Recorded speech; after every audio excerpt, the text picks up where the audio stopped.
प्रिय विद्यार्थियों, यदि आप यूपी बोर्ड के विद्यार्थी हैं और वाणिज्य के पेपर को लेकर परेशान हैं और आज ही आपका पेपर है 22 फरवरी को दोपहर में, तो ये सेशन आपका है। बहुत से विद्यार्थी परेशान थे कि सर बहुविकल्पी प्रश्नों की श्रृंखला लाइए। मैंने बहुविकल्पी के और भी सेशन बना रखे हैं, जाइए डिस्क्रिप्शन बॉक्स में, वहां से लिंक मिलेगा। उस लिंक को देखेंगे, जैसे ही आप ओपन करेंगे तो वहां से बहुविकल्पी की और भी मोस्ट इंपॉर्टेंट श्रृंखलाएं आपको मिल जाएंगी। चलिए यहाँ पर जो है पहले इसे पूरा जरूर देख कर जाइएगा, ठीक है, स्किप मत कीजिएगा। ये पूरा देख लीजिए, इसके बाद जो है आप डिस्क्रिप्शन बॉक्स में जाएंगे, वहां से भी देख लेंगे, तो आपका पूरा जो बहुविकल्पी का टेंशन समाप्त हो जाएगा। चलिए डिस्कशन स्टार्ट करते हैं। जो वाणिज्य वर्ग के बच्चे हैं वो ध्यान देंगे, और बहुत ही मोस्ट इंपॉर्टेंट ये प्रश्नों की श्रृंखला है, और इसे अपने क्लासमेट पर भी शेयर करते चलिएगा। देखिए पहला क्या प्रश्न है, प्रारंभिक रहतिया को दर्शाते हैं। प्रारंभिक रहतिया को जो दर्शाते हैं एडिशंस, वो दर्शाते हैं हम लोग व्यापार खाते में दर्शाते हैं। किसमें दर्शाते हैं? व्यापार खाते में। और अंतिम रहतिया का जो दर्शाते हैं वो कहाँ दर्शाते हैं? व्यापार खाता एवं आर्थिक चिट्ठा दोनों में दर्शाते हैं। कहाँ कहाँ दर्शाते हैं? व्यापार खाता व आर्थिक चिट्ठा दोनों में। देखिए अदत्य व्यय क्या होता है एडिशंस, तो देखिए देना जो शेष होता है उसे हम लोग अदत्य व्यय के रूप में कहते हैं, ठीक है। तो ये तीन हुआ आपका। चलिए बढ़ते हम लोग यहाँ पर नेक्स्ट की ओर। चौथा देखिए क्या है, उपार्जित आय क्या होता है एडिशन, तो जो आय मिलना शेष होता है, यानी मिलना शेष जो होता है उसे हम लोग उपार्जित आय कहते हैं, ठीक है। संपत्तियों पर हाथ से क्या होता है, संपत्तियों का मूल्य, संपत्ति का मूल्य घटता है। क्या होता है? संपत्ति का मूल्य जो होता है वो घटता है। पूंजी पर ब्याज है, पूंजी पर ब्याज क्या है? व्यापार की हानि। पूंजी पर जो ब्याज है वो क्या होता है? उससे व्यापार की हानि होती है, ठीक है डिस्टेंस। तो ये भी प्रश्न जो रहेगा इंपॉर्टेंट, और यूपी बोर्ड में ये आए हुए प्रश्न है। आहरण पर ब्याज क्या है, तो देखिए व्यापार का लाभ। व्यापार का लाभ जो होता है डिस्टेंस से हम लोग आहरण पर ब्याज कहते हैं। देनदारों को छूट देने पर क्या होता है? व्यापार की आय घटती है। देनदारों को छूट देने पर क्या होता है? व्यापार की आय जो होती है वो घटती है। ये भी प्रश्न जो रहेगा बहुत ही मोस्ट इंपॉर्टेंट रहेगा। देखिए नेक्स्ट प्रश्न की ओर बढ़ते हैं। विनियोगों पर ब्याज क्या होता है, तो यहाँ पर हो जाएगा व्यापार की आय है। क्या है? व्यापार की आय होती है, ठीक है। चलिए नेक्स्ट प्रश्न की ओर देखिए, हम लोग का अगला प्रश्न क्या है, 10वां। देय विपत्र को दिखलाते हैं। व्यापार खाते में, लाभ हानि खाते में, आर्थिक चिट्ठे के दायित्व पक्ष में, तो इसे दर्शाते हैं हम लोग आर्थिक चिट्ठे के दायित्व पक्ष में। प्राप्य जो विपत्र को दिखलाते हैं, कहाँ दिखलाते हैं, तो इसे हम लोग दिखलाते हैं व्यापार खाते में। कहाँ दिखलाते हैं? व्यापार खाते में। भूमि व भवन में होने वाली वृद्धि होती है, क्या होती है? जोड़ी जाती है। होने वाली वृद्धि क्या होती है? जोड़ी जाती है। चलिए एडिशन से फटाफट देख लीजिए पूरा, और इसे अपने क्लासमेट पर भी शेयर करते चलिएगा, ठीक है ना। एक काम आप लोग को जरूर करना है कि पढ़ने के साथ साथ जो है इसे अपने क्लासमेट पर भी शेयर करते रहना है, ठीक है। जो भी कंटेंट आपको मिले एडिशन का खुद भी लाभ उठाइए और उससे दूसरों को भी लाभान्वित जरूर कीजिए, ठीक है। चलिए बढ़ते हैं यहाँ पर हम लोग आगे, यहाँ पर और 13वें प्रश्न की ओर। देखिए 13वां हम लोग का प्रश्न क्या है, आहरण को पूंजी खाते में क्या किया जाता है, तो घटाया जाता है। क्या किया जाता है एडिशंस? आहरण में पूंजी खाते में क्या किया जाता है? घटाया जाता है। 14वां देखिए प्रश्न क्या है, नमूने व दान में माल देने पर क्या होता है? क्रय में कमी होती है। क्या होता है? क्रय में कमी होती है। 15वां देखिए प्रश्न क्या है, प्रत्येक समायोजन का लेखा होना चाहिए। कहाँ होना चाहिए? दो स्थानों पर होना चाहिए। कहाँ पर होना चाहिए? दो स्थानों पर होना चाहिए। चलिए तलपट में अंतिम रतिया को दिखलाया जाता है। कहाँ दिखलाया जाता है? आर्थिक चिट्ठी में दिखलाया जाता है। तलपट में जो अंतिम रतिया होता है उसको दिखलाया जाता है हम लोग आर्थिक चिट्ठी में दिखाते हैं, ठीक है ना। चलिए आगे बढ़ते हैं हम लोग। बैंक एक कंपनी या संस्था के रूप में अधिनियमित हुआ। कब हुआ था? सन 1949 में हुआ था। कब हुआ था? सन 1949 में, ठीक है ना। संस्था के रूप में कब हुआ था? जो अधिनियमित हुआ था ये 1949 में हुआ था। चालू खाते का प्रयोग क्या होता है? व्यापारी वर्ग करता है, ठीक है ना। देखिए करंट अकाउंट का मुख्य रूप से जो होता है वो कमर्शियल जो वर्ग वाले होते हैं वो करते हैं। बिजनेसमैन की बात हो गई ना। बचत खाता उपयोगी होता है, तो बचत खाता जो होता है वो वेतन भोगी वर्ग के लोगों के लिए उपयोगी होता है। सावधि जमा खाते पर देखा जाए तो ब्याज की दर अन्य खातों की अपेक्षा क्या होती है? अधिक होती है। क्या होती है? अधिक होती है। चलिए आगे बढ़ते हैं हम लोग यहाँ पर। रेखांकित चेक का भुगतान क्या होता है? तो इसका खाते में भुगतान होता है ना। चेक खुले पर रेखांकन क्या होता है? नहीं होता है ना। खुले चेक पर रेखांकन नहीं होता है। काटी हुई चेक की वैधता क्या होती है? 3 माह की होती है। कितनी माह की होती है? 3 माह की होती है, ठीक है ना। जो काटी हुई चेक होती है। चेक का पृष्ठांकन या बेचान जो होता है किया जाता है। क्या किया जाता है? किया जाता है, ठीक है ना। बैंक अधिविकर्ष के माध्यम से क्या होता है? बैंक अधिविकर्ष के माध्यम से बैंक से ऋण लिया जाता है। बैंक ड्राफ्ट के माध्यम से क्या होता है? भुगतान प्राप्त किया जाता है। भुगतान किया जा सकता है इनमें से दोनों, तो देखिए इनमें से दोनों। बैंक ड्राफ्ट के माध्यम से भुगतान प्राप्त भी किया जाता है और भुगतान किया भी जा सकता है। चेक किस पर लिखा जाता है? तो देखिए ये लिखा जाता है बैंक पर। कहाँ पर लिखा जाता है? बैंक पर, ठीक। चलिए आगे बढ़ते हैं हम लोग प्रश्नों की श्रृंखला में। अभी महत्वपूर्ण प्रश्नों की श्रृंखला बाकी डिस्कस, और इसे पूरा देखिएगा। मैंने पहले बताया कि बहुविकल्पी के मोस्ट इंपॉर्टेंट प्रश्नों की श्रृंखला है और बहुत ही मोस्ट इंपॉर्टेंट है आपके एग्जाम के दृष्टिकोण से। इसे पूरा देखिएगा और इसे अपने क्लासमेट पर भी शेयर जरूर कीजिएगा, ठीक है। इसे वायरल करना है आप सभी लोग के जिम्मे। जिस प्रपत्र द्वारा बैंक से धनराशि निकाली जाती है उसे क्या कहते हैं हम लोग, तो देखिए उसे हम लोग कहते हैं चेक। चेक के कितने पक्ष होते हैं, देखिए चेक के जो होते हैं वो 3 पक्ष होते हैं। कितने पक्ष होते हैं, 3 पक्ष।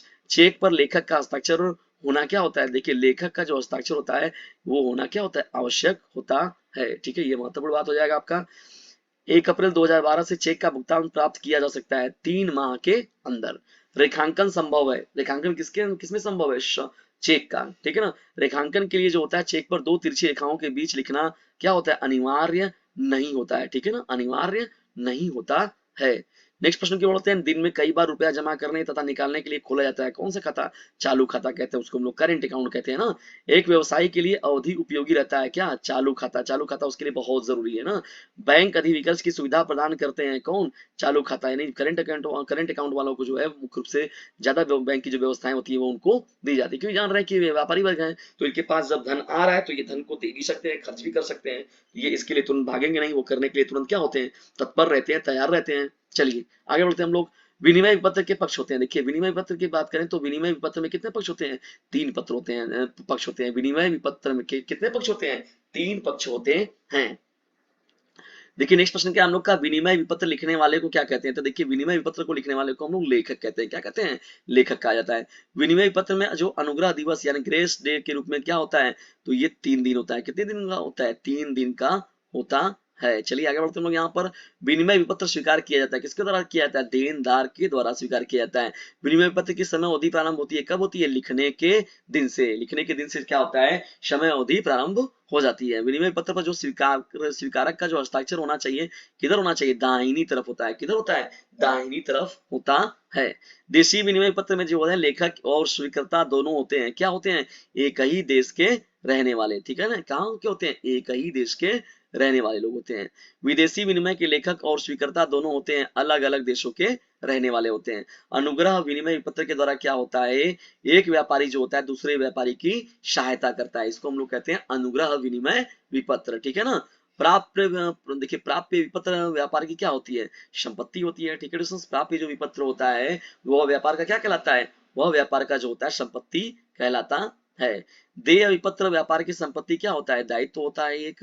विनिमय विपत्र लिखा जाता है कहाँ, देनदार द्वारा, लेनदार द्वारा, अंशधारी द्वारा और विदेशी व्यापारी द्वारा। तो देखिए ये लेनदार द्वारा होता है। विनिमय विपत्र लिखा जाता है किसके द्वारा, लेनदार के द्वारा।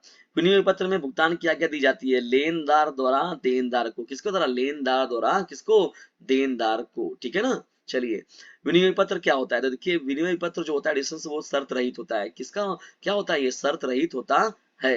अनुग्रह दिवस के रूप में देखा है तो कितने दिन भुगतान की तिथि में जोड़े जाते हैं, तो यहाँ पर 3 दिन जोड़े जाते हैं। ठीक है ना। अनुग्रह विपत्र लिखा जाता है किसके द्वारा, इनमें से कोई नहीं जो होगा इस प्रश्न का राइट आंसर हो जाएगा। अनादरण के समय जो विपत्र हो सकता है इनमें से किसी के भी पास, ठीक है ना, बैंक के पास भी हो सकता है, लेखक के पास भी हो सकता है, बेजान पात्र के पास भी हो सकता है, तो इनमें से किसी के भी पास हो सकता है। विपत्र के अनादरण के समय निकराई व्यय का भुगतान किया जाता है, विपत्र के धारक द्वारा किया जाता है। ठीक है ना। प्रतिज्ञा पत्र किसके द्वारा लिखा जाता है, तो ये देनदार के द्वारा लिखता है, यानी प्रतिज्ञा पत्र को कौन लिखता है, देनदार लिखता है। विनिमय पत्र का जो संबंध होता है इनमें से किससे होता है, तो देखिए ये भुगतान से होता है। विनिमय पत्र का किससे संबंध होता है, भुगतान से। प्रतियोगिता पोस्ट कार्ड डाक विभाग द्वारा जारी किया गया, देखिए डिस्टेंस ये किया गया था 14 नवंबर 1996 को। 14 नवंबर 1996 को क्या क्या जारी किया गया था, प्रतियोगिता पोस्ट कार्ड डाक विभाग ना। अंतरदेशीय पत्र का साइज कितना होता है डिस्टेंस, तो देखिए यहाँ पर होता है 24.5 सेंटीमीटर इंटू 18.5 सेंटीमीटर। अंतरदेशीय पत्र का मूल्य जो होता है वो ₹2.5 होता है, कितना, 2.50 रुपए होता है। लिफाफे का मूल्य क्या होता है, ₹5। यहाँ पर शीघ्र डाक सेवा शुरू की गई थी 15 अप्रैल 1975 को। द्रुतगामी डाक सेवा जो शुरू की गई थी वो कब की गई थी, 1 अप्रैल 1986 को। टेलीफोन से कॉल की जा सकती है, ठीक है ना, 4 प्रकार। ठीक है ना, ये भी आपका इंपॉर्टेंट हो जाएगा। चलिए बढ़ते हम लोग।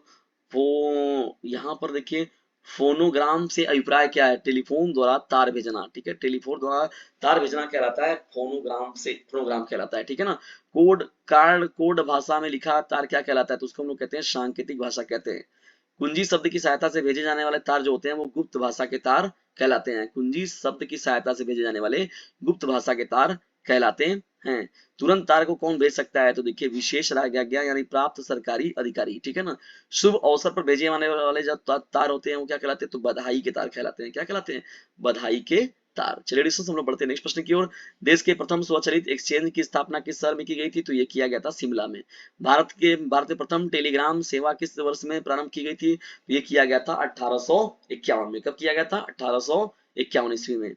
चलिए बढ़ते हैं यहाँ पर नेक्स्ट प्रश्न की ओर। डाक द्वारा व्यापार प्रारंभ किया गया था, ये किया गया था 1872 में। विभागीय भंडार की स्थापना सर्वप्रथम कहाँ हुई थी? ये हुआ था फ्रांस में। विभागीय भंडार की जो स्थापना हुई थी 1852 में हुई थी, और कहाँ पर हुई थी? फ्रांस में हुई थी। विभागीय भंडारण सबसे अधिक उपयुक्त किसके लिए होता है? धनी वर्ग के लिए होता है, ठीक है ना डिस्टेंस। उपभोक्ता सहकारी भंडार की स्थापना कब की गई थी?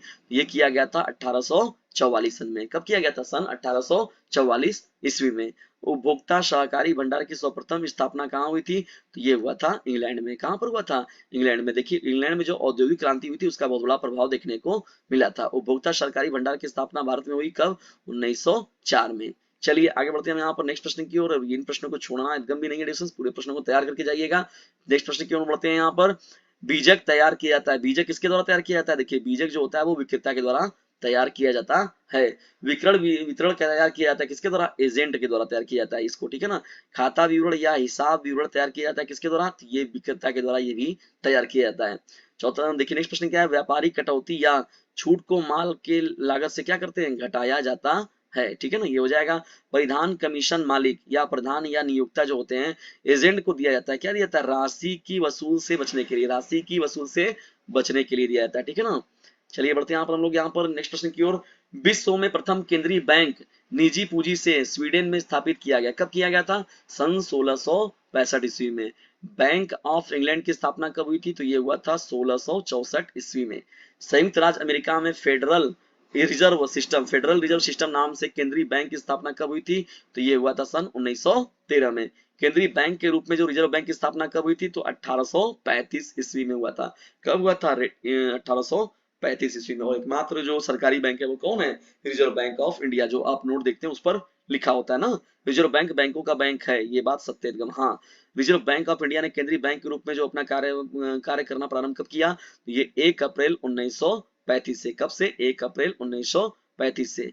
रिजर्व बैंक का राष्ट्रीयकरण कब किया गया? तो रिजर्व बैंक का देखिए राष्ट्रीयकरण कब किया गया था? तो 1 जनवरी 1949 को किया गया था। कब किया गया था? 1 जनवरी 1949 को। रिजर्व बैंक के केंद्रीय संचालन मंडल में सदस्य कितने होते हैं? तो टोटल 20 होते हैं, 20।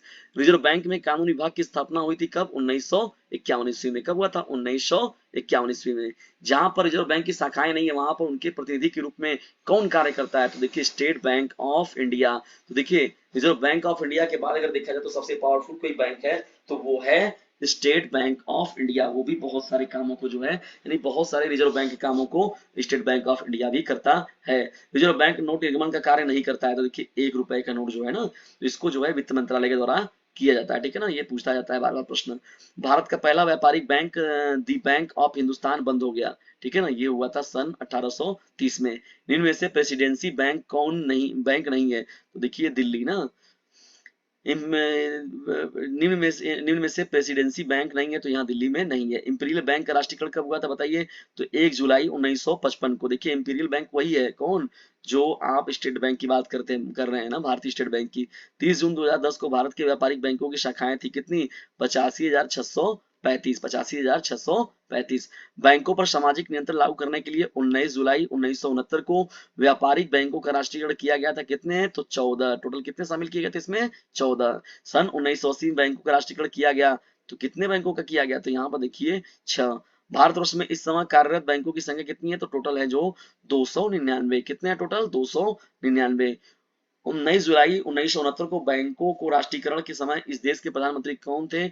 तो देखिए यहाँ पर श्रीमती इंदिरा गांधी जी थी। कौन थी? श्रीमती इंदिरा गांधी। स्टेट बैंक का पहले नाम क्या था? देखिए ये सीधा सीधा क्या हो जाएगा? इंपीरियल बैंक नाम था। क्या नाम था? Imperial bank. जब यहाँ पर राष्ट्रीयकरण हुआ था 1955 में तो उसके बाद जो है स्टेट बैंक ऑफ इंडिया रखा गया। इंपीरियल बैंक का स्थापना जो हुआ था तो 1921 में हुआ था। इंपीरियल बैंक का स्थापना कब हुआ था? सन 1921 में। State bank of India bill Lok Sabha में प्रस्तुत कब किया गया था? तो ये किया गया था 10 अप्रैल 1950 को। स्टेट बैंक ने अपना कार्य करना प्रारंभ कब किया था? तो 1 जुलाई 1955 से। प्रारंभ में स्टेट बैंक की अधिकृत पूंजी कितनी थी? तो ये टोटल था कितना?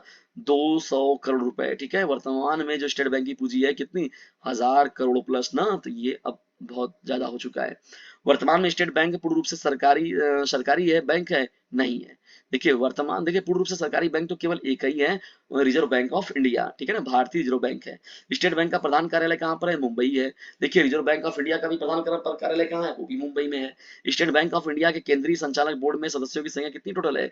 20 है। स्टेट बैंक ऑफ इंडिया के स्थानीय मंडल जो है वो कितने हैं? 13 है। ये भी मोस्ट इंपॉर्टेंट प्रश्न रहेगा आप लोगों का। और यहाँ पर देखिए वर्तमान समय में स्टेट बैंक में सहायक बैंकों की संख्या कितनी है? तो यहाँ पर टोटल जो है वो 7 है। ठीक है दोस्तों, तो इस तरीके से था टोटल बहुविकल्पी प्रश्नों की श्रृंखला। और इतने प्रश्नों को तैयार करने के बाद आप चले जाइएगा थोड़ा सा डिस्क्रिप्शन बॉक्स में, वहां से भी आप लोगों को एक दो लिंक मिलेंगे बहुविकल्पी के, उनको भी आप देख लीजिएगा। पूरा आपका ऑब्जेक्टिव क्लियर हो गया। 20 जो प्रश्न आपको मिलेंगे वाणिज्य में, आप सभी प्रश्नों को जबरदस्त तरीके से करके आएंगे। ठीक है डिस्टेंस, तो निश्चित तौर पर ये सेशन जो था आपके लिए बहुत ही लाभान्वित था।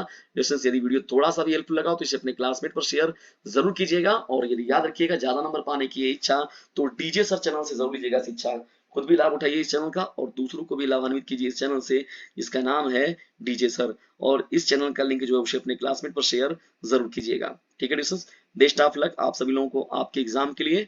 बेहतर तरीके से अपने एग्जाम को देकर आइए और जो भी रहेगा शाम को तैयार रहिएगा और अपने पेपर का जो पीडीएफ बना कर दीजिएगा डिस्टेंस, तो मैं उसका डिस्कशन भी आप लोग के साथ करूंगा।